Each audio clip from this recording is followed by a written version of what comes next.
Hello mga kapatid, mga kaibigan. Muli ay wini-welcome ko kayo sa ating ikalimang bahagi ng ating series, Lands of the Bible. So sa ating pasimula, tayo ay tumungo at tayo manalangin. Maraming salamat Panginoon Diyos sa iyong pagmamahal sa amin. Patnubayan na po kami sa aming gagawing pag-aaral na ito at nawa matutunan namin ang iyong salita at ang kasaysayan ng Biblia kung paano lumaganap ang iyong salita sa mga lugar na binanggit sa banal na kasulatan. Ang papuri lamang sa iyo, Panginoon, magpakailanpaman at ito ang aming sama-samang dalangin sa pangalan ng iyong anak na si Jesus. Amen. So mga kapatid, welcome muli sa ating ikalimang bahagi ng ating ng series ng Lands of the Bible. So sa ating pasimula, gagamit muli tayo ng PowerPoint. So narito mga kapatid, at tunghayan natin ang ilan sa mga mahalagang ah, paksa na napapanahon. So, ang gagawin natin ngayon ay pag-uukulan na natin ng pansin ang northern part ng Israel. O ito yung tinatawag na pinakadulo, no, sa bandang itaas. So, ito ang isa sa mga hotspot ngayon sa Israel. So, maraming kaguluhan dito ngayon. Titingnan natin mamaya. So, narito ang ilan sa mga makikita natin at gagamitan natin, papalakihin natin. So, makikita natin yan. Ngayon, mga kapatid, narito, no, umpisahan natin. Ang ating unang tatalakayin ay itong parting northern part ng Israel. So, makikita natin yung green shaded area, yan ang pinaka-north part ng Israel na kung tawagin niyan ay yung Galilee o yung tinatawag na Galil, no, sa wikang Hebreo. So dito natin makikita ang maraming mga lugar na binanggit sa Biblia, no, na hanggang sa panahon ngayon ay makikita natin. So ang ilan sa kanila ay natabunan at muling napanumbalik. So nandiyan ang ilan sa mga lugar na hanggang ngayon ay makikita natin. So ito ang pinaka-original na lupain na nasakop ng bansang Israel nung naging bansa sila, no, noong 1948. So nakuha nila itong green shaded area na ito, kung tawagin nila ay north part of Israel o yung tatawag nilang Galilee. Kasi tatlo ang binubuo ng bansang Israel, yung Galilee at sa north, then sa central, no, katabi ng Samaria nung panahon ng Lumang Tipan, na ito ay ito ngayon ay yung tawag na West Bank, at yung South, no, kung yung panahon ng ating Panginoong Kristo ng Lumang Tipan, yan ay yung Judea. So yan ay yung tawag na Southern Israel kung tawagin, pababa ng Ilat. So, bibigyan natin ng pansin ang ilan sa mga lugar na ito. So, itong light green area, ito yung Golan Heights kung tawagin. Ito ay nakuha nila noong 1967 war, no? Six Days War, kung di ako nagkakamali. So, nakuha nila ito sa Syria, no? So, naging teritoryo ito ng Israel. Na ngayon ay pinangyayarihan ngayon ito ng digmaan ngayon ng Hezbollah sa pagitan ng Lebanon at saka ng Israel, at ito namang Golan Heights ay nasa tabi. Kasi itong Golan Heights ay pag-aari ito ng Syria eh. So nakuha ito ng Israel noong Six Days War. So ngayon ito, very strategic tong lugar na ito eh. At nakuha ito ng Israel at ito ay napakahalagang depensa nila sa kanilang bansa. Kung meron mang ataking manggagaling sa Syria at kung meron mang manggagaling sa Lebanon ay mapiprevent nila, no, na makapasok sa northern part ng Israel. So ngayon na kaninang umaga nakita ko sa CNN sa trabaho na nagpaulan ng rockets ang Iran, no? So nagsisimula na ang digmaan sa pagitan ng Iran at saka ng Israel. Kasi ang Hezbollah ay binabakapan ng bansang Iran, no? Sila nagsusupply ng armas niyan. So, dahil sa ang digmaan ay lumalaki, lumalawak sa pagitan ng Israel at ng Hezbollah ay ang pinanggagalingan ng armas ay nanggagaling sa Iran, kaya ang mangyayari ay talagang lobas na talaga ang pakikidigma ng bansang Iran sa bansang Israel, kasi napatay ng rockets ng Israel ang mga leader ng mga dalawang bansa na ito, no, yung leader ng Hezbollah at saka ang leader ng Iranian government ay napatay doon sa pagdala ng rockets, ano, kaya nagkaroon na ng kaguluhan.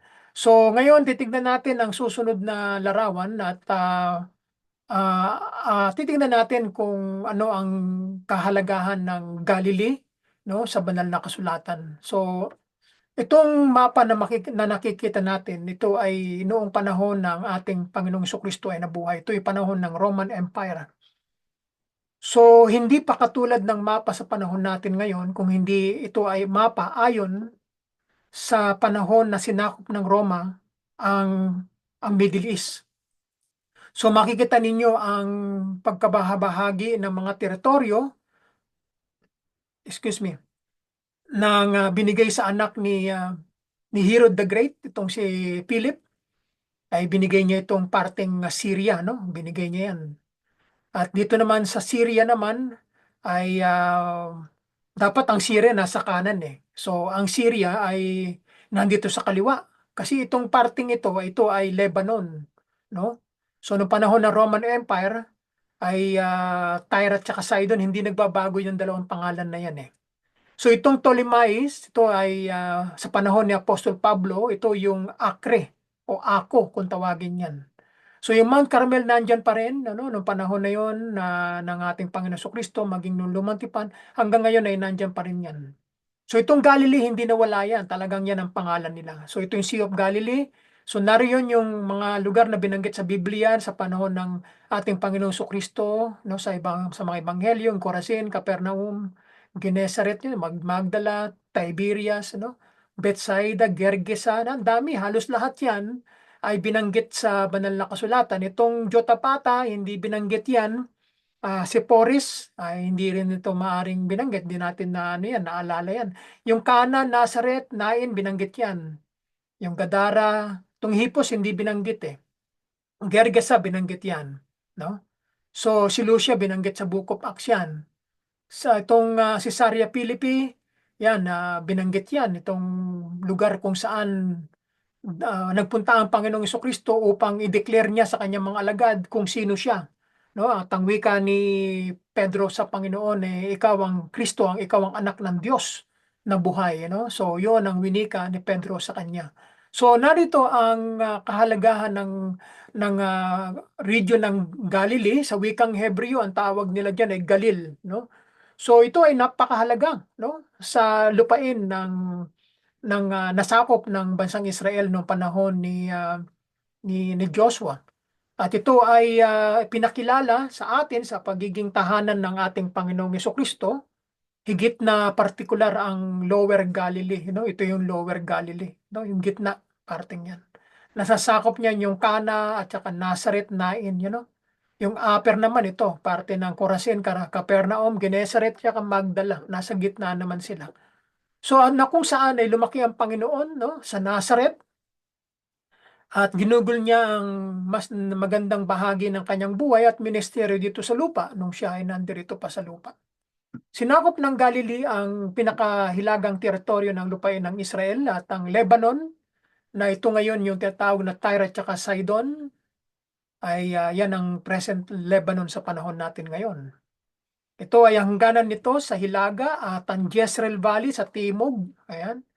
At ang Upper Jordan naman River, makikita natin itong Jordan River na ito, ay galing sa itaas yan, no? Galing yan sa Mount Hermon na spring sa Mount Hermon, no? Doon sa Banayas, sa Panias, sa Caesarea Philippi, merong diyang falls na nagsusupply ng tubig na galing sa Mount Hermon, dadaan ng Paneas o ng Caesarea Philippi patungo sa Lake Huleh o ng Sea of Galilee, At diyan na ngayon tumutuloy yung Jordan River, ano, papunta sa Sea of Galilee at pababa sa Dead Sea, So yan, diyan nanggagaling, makikita niyo yung mga streams, ilang streams yan, dalawa, tatlo, apat, apat na streams, 1, 2, 3, at saka apat, papunta sa Sea of Galilee. So, ang Lebanon ay ngayon ay hotspot, no? Mayroong digmaan ng Hezbollah at ang Israel sa panahon natin ngayon at makikita natin sa kapatagan itong Acre, itong Ptolemais, kung tawagin sa panahon ni Apostol Pablo, yan ang pangalan nila nung ang Apostol Pablo ay nandoon na ipiniit sa Ptolemais na siyang Acre, no? Sa panahon ng mga crusades, no? Yung Ako, no? So, sa pinakamataas na elevation sa Israel, no, tinatamasa ng Galilee ang pinakamalamig na klima na may masaganang pag-ulan sa taglamig at maraming bukal upang mapanatili ang tubig sa lupa. Ito ang pinakamagandang lugar sa bansang Israel, no? Yung norte kasi maraming puno diyan, maraming springs, maraming tubig na pwedeng um, makapag-relax, no? Sa parting gitna, hindi gaanong marami kasi ganun ang pagkaano ng pagkalikha ng Panginoon dito sa lupang pangako no? At yung gitna ay kakaiba naman ng ang mga minerals doon. Yung south ay disyerto, wala ka talagang makikitang gaanong puno doon, puro mga bundok ng bato. So yan ang formation, no, ang pinakamagandang region itong Galilee, pinakamaganda yan sa lahat. So karagdagan makikita natin ang kasaysayan ng Galilee sa Lumang Tipan. Ito ay ibinigay sa lahi ni Naphtali, ni Zebulun, ni Issachar, Yan ay mga anak ni Jacob kay Leah, Yan yung mga unang mga anak, At kung tawagin niya na Galilee of the Gentiles, So yan ang minanang lupain ng mga anak ni Jacob kay Leah, So ang mga taong naninirahan diyan sa Galilee, ang kanilang mga salita ay hindi Hebrew, kung hindi Aramaic, no? Na yan ang wika na ginagamit ng ating Panginoong Kristo nung siya ay nabubuhay pa. Yung Aramaic ay mayroong katulad sa mga letrang Hebreo, pero magkaiba ng meaning, magkaiba ng pagbigkas, So magkapatid na lengguwahe ang Aramaic at saka ang Hebreo, no? Kasi yan ang wika na ginagamit sa lumang panahon, no, nung maaring si Abraham ay nung nasa Ur ng Chaldean ng Mesopotamia, sa panahon natin ngayon Iraq ay Aramaic ang salita ni Abraham. Yan ang wika ng Aram kung tawagin, no.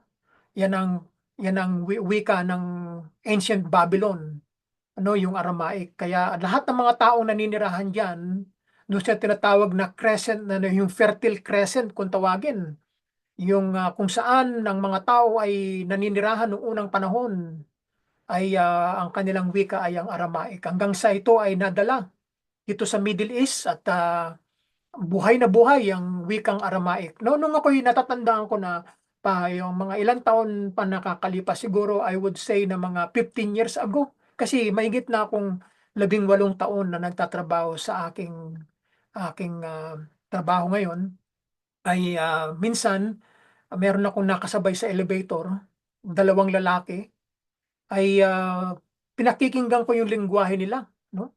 Sabi ko, ano kayang lengguwahe yun? Bakit parang kakaiba? Hindi naman Arabic yun eh. So sabi ko, tinanong ko yung isang lalaki at ang sabi ko doon sa isang lalaki, tinanong ko, sabi ko, anong wika ang sinasabi ninyo? Parang matunog eh. Meron akong naaalala. Sabi niya, oh, Aramaic yun. Sabi ko, what? Sabi ko, wow. Sabi ko sa kanila, you are so fortunate kasi hanggang ngayon, buhay pa rin yung salitang Aramaic. Pala sila galing ng Syria kasi meron pa palang isang community sa Syria na ang bayan doon, mayroong maliit na bayan na ang wika nila ay Aramaic hanggang ngayon sa kasalukuyan nating panahon. Kaya noong nakausap ko yung dalawang lalaki na sila rin nagtatrabaho sa home, parang contractor sila eh. No, may ginagawa sila, may inaayos. So papauwi na sila nung marinig ko nakasabay ko sa elevator. Sabi ko, mapalad kayo kasi hanggang ngayon ay nasasalita ninyo ang salita ng Panginoon Jesus. Sabi ko gano'n. Yan ang salita ng aming Panginoong Jesus kako, no? Ay yung Aramaic. Gano'n din ang Hebrew, no? Kaya God bless you, sabi ko doon sa dalawang lalaki, no? Panatiliin niyo yung salitang yan kasi yan ay banal na salita. So yan ang wika ng Galilee, ano? Ng Naphtali, Zebulun, ano? Isakar. Yan ang kanilang wika diyan. Kaya ang mga Hudyo sa Jerusalem, kapag ang mga Galileans ay nagpupunta sa Jerusalem, dinidiscriminate nila.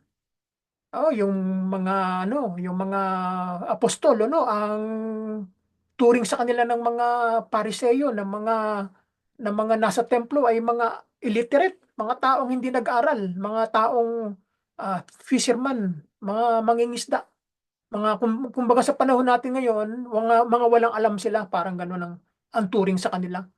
Kasi ang salita nila Aramaic hindi Hebrew.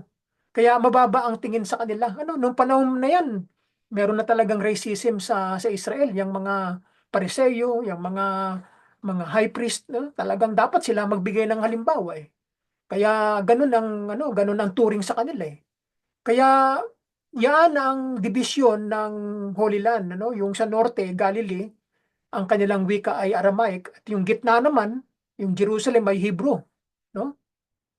Tapos doon naman sa ibang mga panig ng Israel ay ang kailang wika ay yung Arabic, halo-halo. Kasi maraming mga Arab na nakatira pa rin sa loob ng Israel, no? Sa panahon natin ngayon, apat ang official language ng Israel, no? Um, ang Aramaic hindi na isinama no? Kasi yan ang ancient language ng Israel So nung ako'y nagpunta noon 2018, nung ako'y nandoon sa loob ng post office, ay magpapapalit ako ng US dollars to Israeli shekels, ay merong apat na signs sa wikang Russian, sa wikang Hebreo, at sa wikang ah, Arabic, at saka sa wikang Ingles. So yung apat na yan, ang official language ng Israel. So hinintay ko pa yung wikang Ingles sa pinakahuli, saka ko naintindihan kung ano yung instruction doon sa harapan ng post office, kung ano ang pwedeng gawin na transaksyon. So, yung mga tao na nasa loob ng Israel ngayon ay hindi sila malilito kasi merong apat na salita na mauunawaan. Kung hindi ka nakakaintindi ng Russian, ng Hebrew at ng Arabic, ay yun, pag naintindihan mo ang English, ay yun, hindi ka maliligaw. So ganyan, noong panahon ng ating Panginoong Kristo, ang wikang ginagamit nila ay Latin, sapagkat yan ang wika ng mga Roman soldiers ng Roman Empire. Ang Hebrew, wika ng Jerusalem, at ang Aramaic, ang wika ng Galilee, at ang Arabic, ang wika naman ng mga nakapalibot ng mga bansa. So, apat din ang wikang ginagamit ng panahon ng ating Panginoon. So, ganun din ang panahon na ang wikang Greek, yung tinatawag na Koine Greek. No? Yan ang ginamit na salita bilang international language dahil ah, pinili ng mga Romans na gawing international language ang Greek dahil kumalat na ang sibilisasyon ng Greek culture kaya minintain ng mga Romans ang salitang Griego. So dito sa lupain ng Israel nung panahon na yan at ganun din nung masakop na ng mga Romans ay pumasok ang wikang Greek. Then nandun pa rin, ginagamit pa rin nila ang mga wikang yan. Kaya dito, talamak ang mga tao nagsasalita ng Aramaic dito. Kaya ang mga Hudyo, kapag sila ay pupunta sa Galilee, ay hindi sila dumadaan dito sa Samaria. Yung Samaria, yan yung sa panahon natin ngayon, yan yung West Bank. Yan ay binigay na teritoryo sa mga Palestinians. So hindi sila dumadaan doon dahil yung mga tao na ninirahan sa Samaria ay mga half-Jew, mga half-Gentiles. Sa paningin ng mga Hudyo ay hindi sila tunay na Hudyo. Sila ay mga hintil. Sila ay mga nakurap na lahi, no? Hindi sila puro. Kaya iniiwasan ng mga Hudyo na pumunta diyan sa Samaria. Pero ang Panginoong Kristo hindi, no? Pinili niya yung mga lugar na iniiwasan ng mga Hudyo dahil kailangan nila ng tagapagligtas, no? Kaya ang Panginoon kung saan ang ayaw ng mga Hudyo, doon nagpupunta ang Panginoon. Kaya itong Galilee ang pinili na bayan o lugar o region ng Panginoong Hesukristo dahil ang mga tao diyan ay madaling pangaralan, madaling tumanggap ng salita ng Diyos. At mga tao diyan ay hindi katulad ng mga tao sa Jerusalem. Kaya yaan lumaki ang Panginoon sa Nazaret, ano? Kaya napakaganda na malaman natin na ang buong Galilee ay naniwala sa salita ng Panginoong Kristo. Kaya kung minsan matatanong natin kung bakit hindi napasama ang Galilee doon sa Great Commission na sinabi ng Panginoon, no? Matthew 28, no? 18 hanggang sumusunod ng mga talata na ipangaral ninyo ang ebanghelyo mula sa sa Samaria, sa Judea, hanggang sa kahuli-huliyang balat ng lupa, di ba?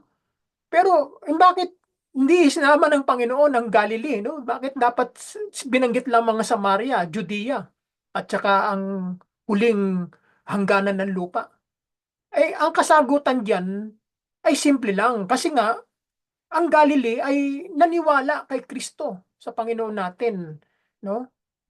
So sumampalataya sa kanya Kaya hindi na isinama sa Great Commission, no? Halos lahat ng mga tao diyan naniniwala kay Kristo, no? Kasi ang Aramaic ang wika ng Panginoon, kaya Aramaic din madaling maintindihan ng mga tao, no? Sa Jerusalem hindi welcome ang Panginoon Pag nandiyan siya gusto siyang patayin ng mga Hudyo no? Kaya madalas na pag siya ay wanted sa Jerusalem, pumupunta siya, bumabalik uli sa Galilee. Doon siya gumagawa ng mga miracles, no? Kaya maraming mga panahon ang ginugol ng Panginoon sa Galilee kung ikukumpara sa Jerusalem at sa mga ibang lugar dito sa Israel, no? So, ang teritoryo ng Galilee ay nahahati sa dalawang seksyon. Yung Upper at saka Lower Galilee. Ito, pag sinabing Upper yan, yung Upper Galilee na yan, no? At yung Lower naman yan, nasa ilalim, no? Parang North and South yan Na merong malalim na lambak sa pagitan, no? Parang merong talagang dibisyon. Yung Upper Galilee ay umakyat sa taas na higit na 3,000 talampakan, 3,000 feet sa ibabaw ng dagat, no? Kung makikita ninyo ang Galilee, ay ano yan, ay bulubundukin yan. So ito, papakita ko sa inyo, meron akong konting ano rito. Ayan, no? Oh, sana makita ninyo. Ayun, no? Yan. Yan ang demographic ng ng Galilee, no? Kita niyo ba bundok-bundok ang matataas, no? Yan. Kaya lang maliit lang kasi ang screen natin hindi ko mapapalaki yan So dito, pag nakikita ko ito, ay ano siya, bulubundukin talaga Ang Israel ay punong-puno ng bundok, no? Halos from north, central hanggang sa pababa, bulubundukin Kaya ang Israel mahirap sakupin 'yan. Kasi bulubundukin siya, no? Hindi siya basta-basta madaling pasukin, mahirapan. Kasi kung maraming army ang pupunta, ay bundok Bago pa dumating doon sa pinaka-target nila ay makikita na kaagad dahil maraming mga bundok dadaan ka talaga sa bundok. Kaya nga nung naalala ko nung kami umakyat sa Jerusalem noong 2018 no, ng bus, galing kami sa Mount of Olives no, bumaba kami sa Garden of Gethsemane, paakit kami doon sa loob na sa Holy City ng Jerusalem. Talaga namang ang bus talagang parang Baguio style no, yung sigsag na daan. Makikita mo doon sa taas, papunta na ng itaas, no? Papunta na ng Jerusalem na, sa Holy City na, doon sa loob. Talagang yuyuko ka para makita mo yung pinakadulo, pinakapatag. Talagang napakalayo, no?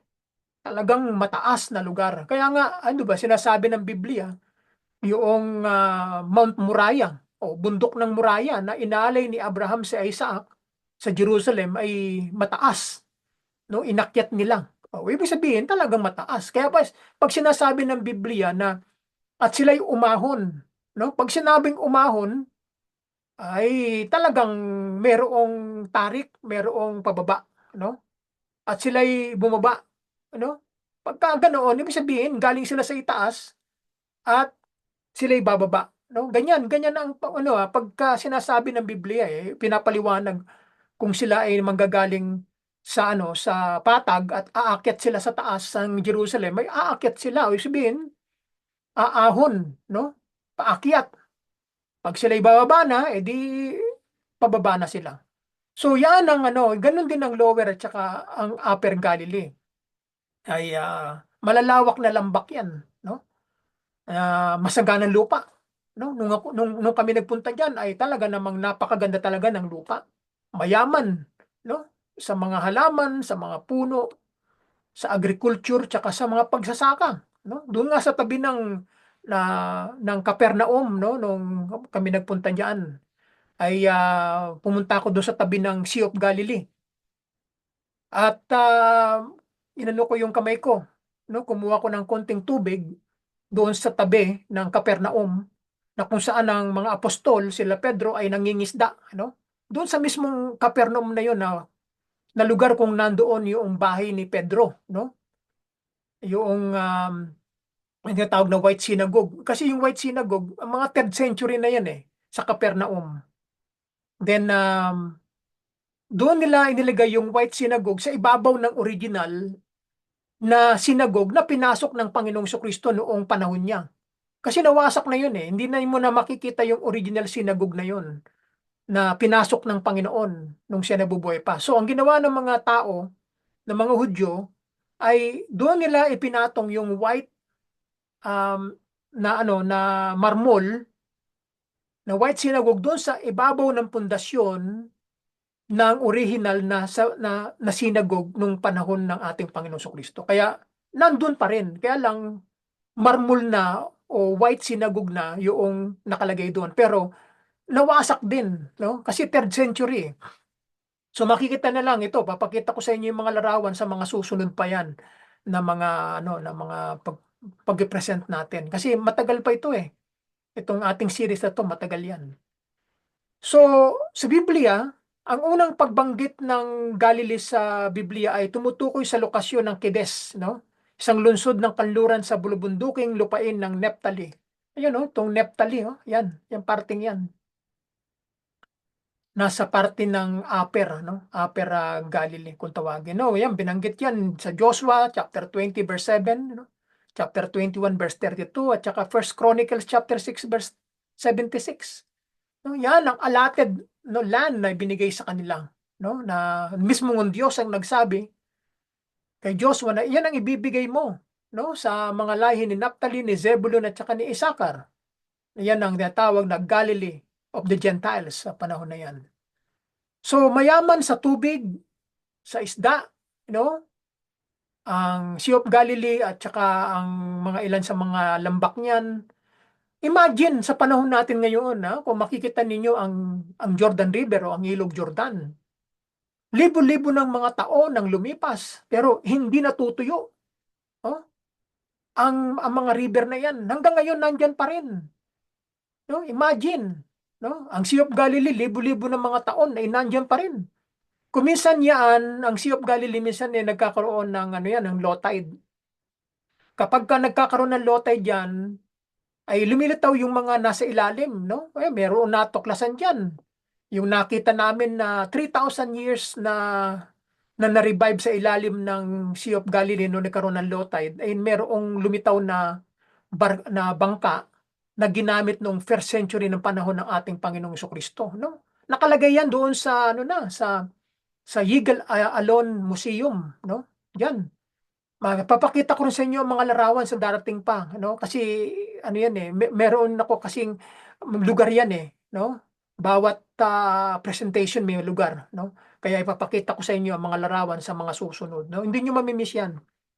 So, dito sa Capernaum, makikita nyo na yung mga buhay na buhay yung mga isda, So, sinalo ko yung kamay ko doon, sa tabi ng Sea of Galilee. Malinaw ang tubig Pagkasalok ko ng kamay ko ng tubig makikita mo may mga isda maliliit, mga tilapia siguro 'yon, no? Kasi ang isda ng Sea of Galilee tilapia no? Yung tinatawag nilang Peter's fish. Tilapia 'yon So, makikita mo maliliit na mga isda.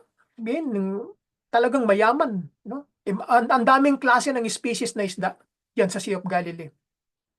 Talagang pinagpala ng Diyos ang dagat na iyan, no? At hanggang ngayon ay hindi natutuyo. Talagang umaapaw pa rin ang kasaganahan ng tubig, no? Na malinis na tubig, ano? Niloob ng Diyos na makarating ako diyan at nandoon kami sa gitna, no? Ng kalating oras, no? Sumakay kami ng bangka, then nasa gitna kami niyan. At nire-recall ko ang lahat ng mga naalala ko sa Biblia na si Kristo ang Panginoon ay naglakad diyan. Inabot sila diyan ng bagyo, no? Ang daming nangyari diyan sa Sea of Galilee, no? At at yan ay mayaman nung panahon na sinaunang panahon ay talagang pinagpala ng Panginoon, no? So, ang mahagi ng lupa sa mga tribo ng Israel, ang Galilee ay inugnay sa simula sa mga tribo na iyan na binanggit, no? Joshua chapter 19. Apat na mga anak ni Jacob kay Leah, Naphtali, Aser, si Isakar sa si Zebulun ay sila ang mga lahi na yan ang siyang o nanirahan diyan. Kalaunan ay lumipat ang tribo ni Dan sa labas ng itaas ng Galilee, no? Si Dan ito, makikita ninyo yan, ay lumipat siya. Kasi si Dan ay anak din ni Jacob kay Leah, no? So, hindi natin alam kung anong dahilan kung bakit lumipat at hindi na nakisama si Dan sa kanya mga kapatid at nag-iba ng ruta. So yan ang kahalagahan ng Galilee sa banal na kasulatan, ano? At nakikita natin dito sa anong ito, sa drawings na ito or picture na ito ay yung ginalawan ng Panginoon na kanyang ministeryo. Ito, meron ako nito na laminated, plastic laminated na ito kung saan ang Panginoong Kristo ay nangaral at nagturo, no? At ipinakita dito ang mga lugar na kanyang pinuntahan sa Corazin, no? Mount of Beatitudes, no? Napakaganda, no? Ako mismo na-excite ako dito. Noong hindi ko pa 'to narating, ay talagang excited ako na makita itong mga lugar na ito. Sa Biblia pa lamang ay narinig na natin ang mga pangalan na ito. Pero kapag nandun na kayo sa aktual na iyan na lugar, ay talaga namang hindi ninyo maubos isipin na nandun na kayo doon sa lugar na binanggit mismo sa banal na kasulatan sa aklat ng mga ebanghelyo. So, dito sa Mount of Beatitudes, narating ko ito. Sa Capernaum, narating ko yan. Tabha, narating ko rin yan. So, Tiberias, dumaan kami, pero hindi kami nag-stay dyan. Sa Yardinit, no? Dito ay niloob ng Diyos na ako'y muling mabautismuhan uli dyan, ano? Nagpabautismo ako dahil gusto kong maranasan yung ilulubog sa tubig ng Jordan. Yun. Kahit na ako'y nabautismuhan na noong 1984, ay gusto ko pa rin. Wala namang pipigil sa atin kung gusto natin uling bautismuhan. Sarili natin yung decision kung gusto mo o hindi, no? Walang pipigil sa iyo. At nagpalubog ako diyan upang maranasan ko yung kung paano ilubog sa Jordan River, no? So, yaan ang mga ilan na narating ko diyan, tong Nazareth, narating ko din 'yan. So, then yung mga ibang mga binanggit dito hindi kami nagpunta, no? So itong Cesarea Philippine napuntahan namin 'yan. Ngayon ay Paneas na 'to, kung tawagin ay Banayas. Yung Mount Hermon, nakita ko 'yan nung kami nasa Golan Heights, no? Nung panahon na yan, nagpunta kami diyan na iba ng mga nasa kalagitnaan ng February, March. So winter pa nung mga panahon niya, kaya meron pang snow yung taas bundok ng Mount Hermon, no? Nakita namin sa Golan Heights 'yun. So, yan ang mga lugar, no? Na makita at kami ay nanggaling dito sa parte ng Capernaum, tapos sumakay kami ng bangka at dito kami sa gitna, no? Nagilagi ng kalating oras. So, diyan naglakad ang Panginoon sa gitna, no, ng Sea of Galilee. Kaya kung ma-experience niyo 'yan, ay nako, hindi ko maisalarawan sa inyo kung ano yung naramdaman ko nung ako'y nando sa gitna ng Sea of Galilee.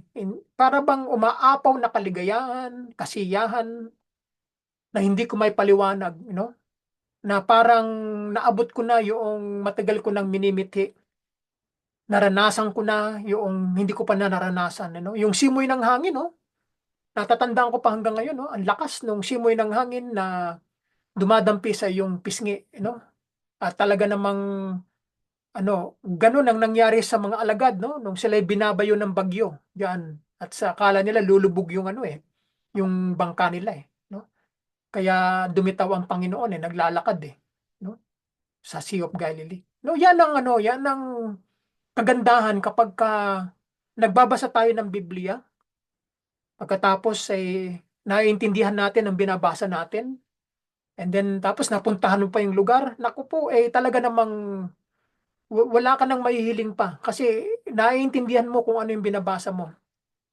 So yung pangalang Galilee ay nagmula sa dalawang salitang Hebreo na nangangahulugang circuit o district kung tawagin.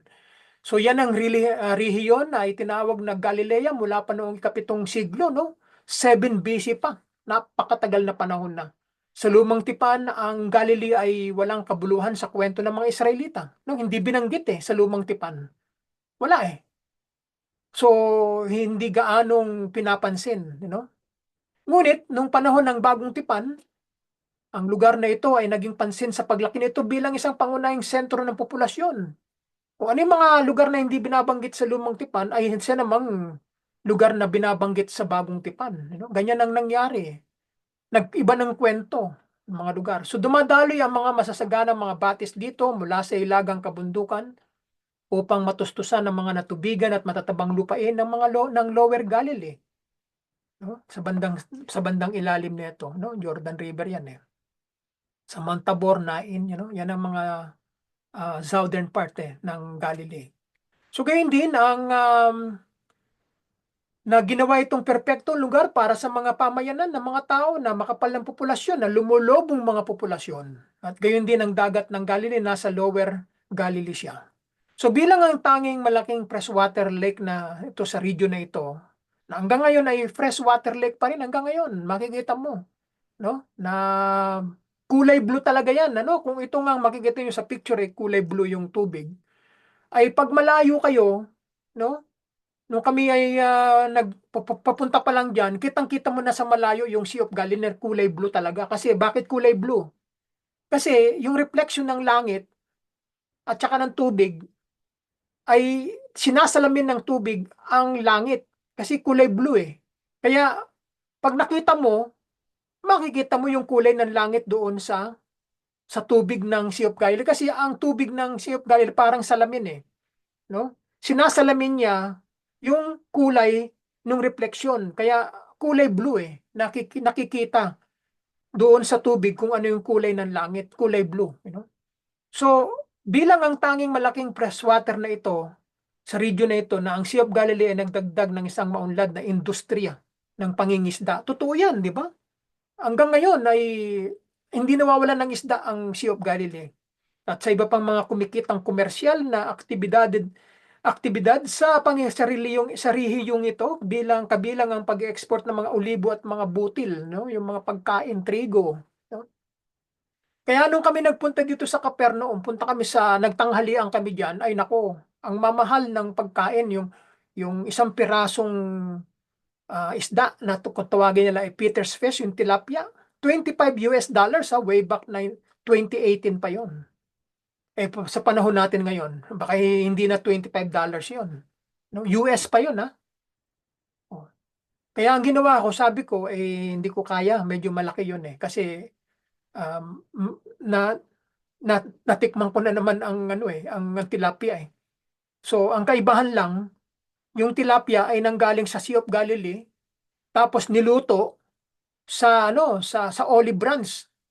Kaya pag nausukan ng olibo, yung isda ay maglalasang olive yung isda. Yun ang binabayaran mo Yung lasa, di ba?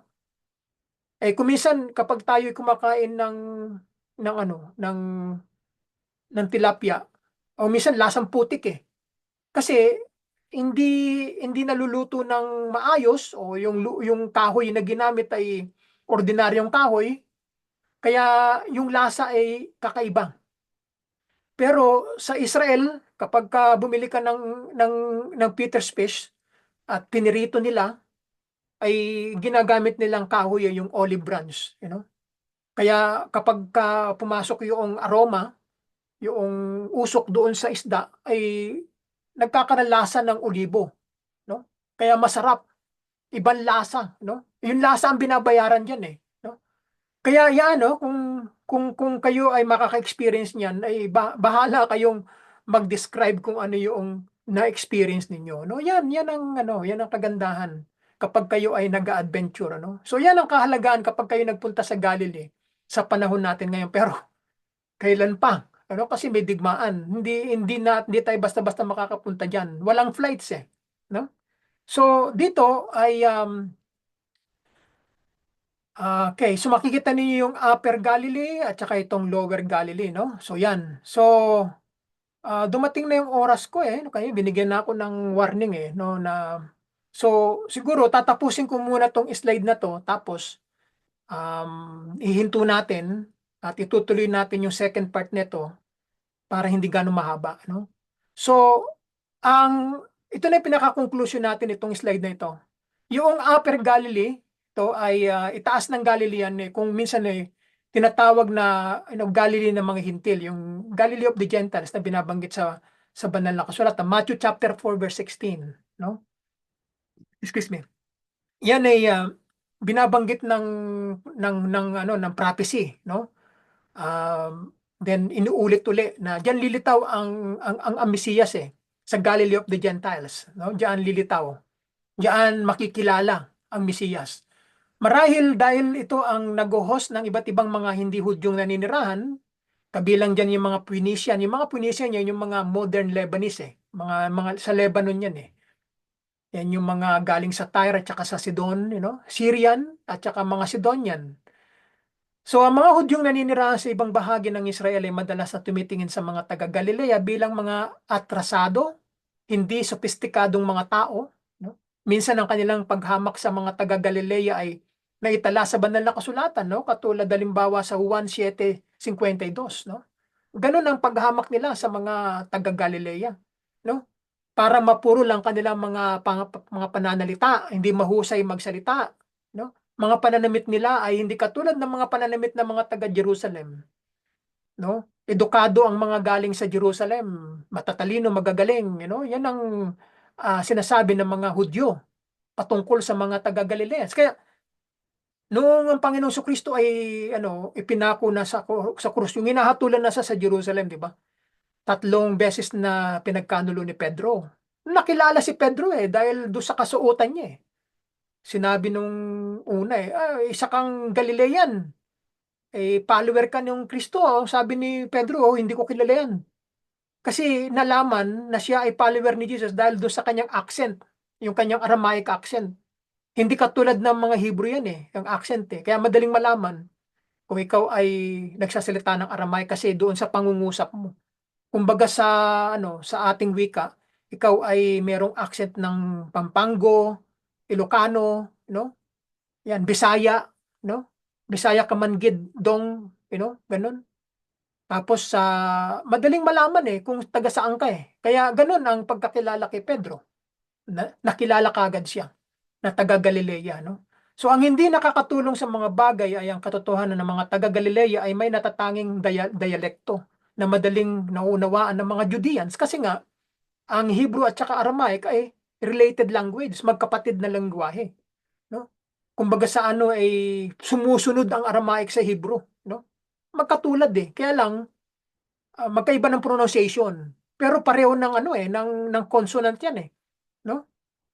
Ay mga vowels nila magkaiba, no? Pareho din eh. Parang halos walang pinag-iba sa Hebrew yung mga sulat eh.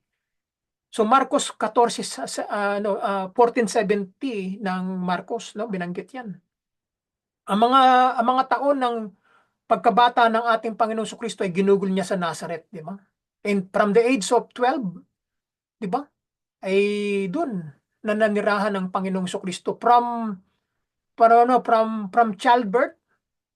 Sila ay nagpunta sa Egypt. Tapos nung nalaman nila na si Archelaus ang hari ng Judea ay hindi sila nanumbalik sa Bethlehem kundi nagpunta sila sa Nazareth. Kaya nung bumalik ulit sila sa Jerusalem in the age of 12 ang Panginoon, di from birth ang Panginoon hanggang 12 ay 12 years siyang nanirahan sa Nazareth, bumalik sa Jerusalem, tapos bumalik uli sa Nazareth. Tapos after ng 12 years old, limitaw na naman uli ang Panginoon in the age of 30. Di ba? Kita ninyo, halos buong buhay ng Panginoon ay nilaan niya dito sa Nazareth, you know? Sa lower Galilee, diyan niya inilaan ang kanyang panahon in the age of 30, no? So, yung Nazareth napuntahan ko din yan ay Arab town naman sa panahon natin ngayon, no? Arabic ang salita diyan. At meron ding mga Hudyo na ninirahan diyan doon sa taas ng bundok, no? Papakita ko rin sa inyo ang mga larawan. Darating din 'yan, makikita din ninyo, no? Lahat ng mga pinuntahan kong lugar sa Israel, sa Galilee, sa Jerusalem, maging sa southern part ng sa Judean Wilderness, sa Masada, sa Ilat, at saka sa Engedi, sa Qumran, ipapakita ko sa inyo 'yan, mga larawan na 'yan, no? At diyan yan makikita na ang mga salaysay na ito ng Ebanghelyo ay nakalagay din sa Lower Galilee, no? Dahil yan ang area na ginagalawan ng ating Panginoong Kristo. No, sa ilang malalaking daanan ng imperyo ng Roma na tumatawid sa Galilea, ang lupain ay nagbigay kay Jesus na Panginoon natin at sa kanyang mga disipulo ng isang strategic na mga paunang misyon, no, para ilunsad ang mensahe ng Ebanghelyo sa mundo. Diyan nagsimula, no, ang pangangaral ng salita ng Diyos. Kumalat ang salita ng Diyos sa buong Galilee, no? Walang kahit na sinong Galileans ang hindi nakapakinig ng salita ng Panginoong Kristo. Halos lahat ng mga tao diyan sa Galilee ay napangaralan ng Panginoong Kristo, no? Kilala sa diyan. Ang tawag sa kanya diyan ay Mesiyas, no? Ang Kristo ang tawag sa kanya. Kaya hindi na isama sa Great Commission na binanggit ang Galilee kasi naniwala sa kanya ang mga tao sa Galilee, no? Kaya hindi isinama yung pangalan ng Galilee sa Great Commission. Magmula sa Samaria, sa Judea, and up to the ends of the world, to the ends of the earth, no? Kaya marami mga tao nagtatanong, bakit daw hindi sinama ang Galilee? Kasi nga ang Galilee ay naniwala na kay Kristo. Kaya hindi na niya yan binanggit, no? Kaya yan po ang kasagutan kung kayo magtatanong kung bakit hindi isinama ang Galilee sa Great Commission, no? Ay mga naniwala na sa Panginoong Kristo ang mga tao diyan nung panahon na yan. So mga kapatid, so isusunod natin yung part 2 nito sa susunod nating presentation muli kasi mahaba yan eh. Hindi ko alam kung ilang taon tayo. Hindi ko alam kung ilang taon matatapos to, 2 taon or something like that, ano? Matagal yan eh. Nandito pa lang tayo sa norte. Nasa northern part pa lang tayo, no? At itong northern part na ito, siguro mga nasa 23 na lugar, ha? Hindi pa tayo nagsisimula, no? At parang part lang ito ng introduction, no? Para makapunta tayo doon sa pinaka-pasimula natin. Kasi bibigyan natin talaga ng diin yan para maunawaan natin ng step by step, no? So mga kapatid, magpapaalam na muna ako at susunod ko yung part 2 niyan, ano, para makuha natin kung ano ang ipinararating sa atin. So mga kapatid, maraming salamat sa lahat at sa muling pagkikita muli, ano, at tayo ay pagpalain, no, saan man tayo naroroon at nawa ay bigyan tayo ng Panginoon ng mahaba pang buhay upang tayo ay makalakad, makapaglingkod sa Diyos, maibahagi natin ang salita ng Diyos sa pamamagitan ng mga kaalaman na ito at karunungan na malalaman natin, no, sa mga lupain na ito na binanggit sa banal na kasulatan. Hindi pa naman huli ang panahon, no? Baka bigyan pa tayo ng Panginoon ng last chance na makabisita sa mga lugar na binanggit sa banal na kasulatan. Excuse me. Ako hindi tumitigil hangga't malakas pa. Loobin ng Diyos ay magpapatuloy pa rin yung aking mga pagbisita sa mga lugar na ito, no? Hangga't malakas pa, loobin ng Panginoon. Kapag ako ay medyo may edad na at inabot ko na ang 65, ay titigil na ako, no? Na maglibot sa mga lugar na iyan kasi napuntahan ko na. So ilalaan ko na yung panahon kong yan kung loloobin ng Diyos sa paglilingkod na sa Panginoon, no? Pangangaral niya, pagtuturo ng salita ng Diyos sa mga tao. Saan man ako gamitin ng Panginoon. Kaya yan po ang aking adikain, yan ang aking misyon na Sana ay ipagkaloob pa ng Panginoon ng mga lugar pa na dapat kong puntahan upang sa gano'n ay maipamahagi ko sa mga tao at sa ganitong platform na makatulong sa mga makikinig upang makadagdag din kaalaman sa lahat. So mga kapatid, blessings sa inyong lahat at pagpalain kayo saan man kayo naroroon. Sa muling pagkikita 'no, mga kapatid, at God bless you all and we'll see you then. Bye for now.